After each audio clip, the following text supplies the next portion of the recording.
Dans un entretien accordé au journal L'Opinion début février, le président algérien Abdelmajid Tebboune a décrit les relations entre l'Algérie et la France comme étant marquées par un climat délétère. Cette crise diplomatique, la plus grave depuis l'indépendance en 1962, ne cesse de s'aggraver ces derniers temps. Tout a débuté en décembre dernier avec la diffusion sur la chaîne algérienne L24 News d'un documentaire relatant le témoignage d'un ancien combattant de l'organisation terroriste Daesh. Ce dernier a affirmé que les services de renseignement français l'auraient approché pour recruter de nouveaux combattants dans le but de déstabiliser le gouvernement algérien. Ces accusations ont aussitôt suscité une réaction officielle des autorités algériennes qui ont convoqué l'ambassadeur de France en Algérie, Stéphane Romaté, afin d'exprimer leur indignation et mettre en garde Paris contre ce qu'elle considère comme une ingérence manifeste. Cette affaire a ravivé un débat récurrent entre les deux pays, celui des crimes de la colonisation française en Algérie, toujours non reconnus par l'État français, qui divise profondément la classe politique française. Des figures de l'extrême droite comme Marine Le Pen et Éric Zemmour minimisent ces faits et tiennent des discours favorables à la colonisation, alors que d'autres personnalités adoptent une approche inverse.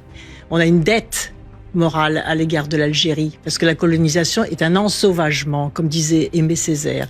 Et la décolonisation en Algérie a été atroce. Cependant, la véritable rupture diplomatique s'est produite un peu plus tôt en juin 2024 lors du sommet du G7 en Italie. À cette occasion, Emmanuel Macron a annoncé à Abdelmajid Tebboune son intention de reconnaître la souveraineté marocaine sur le Sahara occidental. Une déclaration que le président algérien a immédiatement qualifiée de grave erreur. Un mois plus tard, en juillet 2024, Emmanuel Macron a adressé une lettre au roi du Maroc Mohamed VI, affirmant que le présent et l'avenir du Sahara occidental s'inscrivent dans le cadre de la souveraineté marocaine. En réaction, l'Algérie a rappelé son ambassadeur, actant ainsi une rupture prévisible, tant cette question est centrale dans la politique étrangère algérienne. Soutenant les indépendantistes sahraouis du Front Polisario, l'Algérie s'oppose farouchement aux revendications marocaines sur ce territoire anciennement sous administration espagnole. Mais ce n'est pas tout. L'affaire Boualem Sansal a été considérée par l'Algérie comme le pic ultime des provocations que multiplie la France à son encontre. L'écrivain récemment naturalisé français a bénéficié d'un large soutien des médias et des milieux politiques français, notamment de l'extrême droite, après son arrestation en Algérie pour avoir tenu des propos remettant en cause l'intégrité territoriale du pays.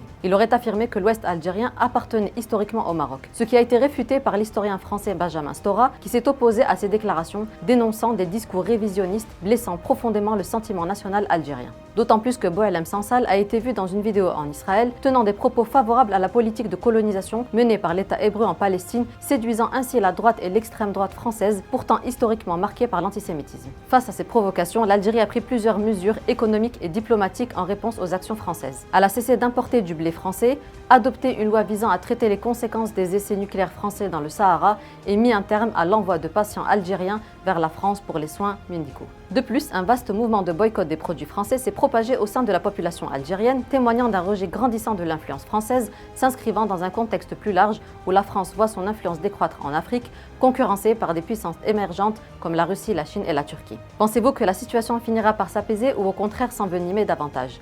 Laissez-nous votre avis en commentaire et en attendant, à bientôt sur Nouvelle Aube.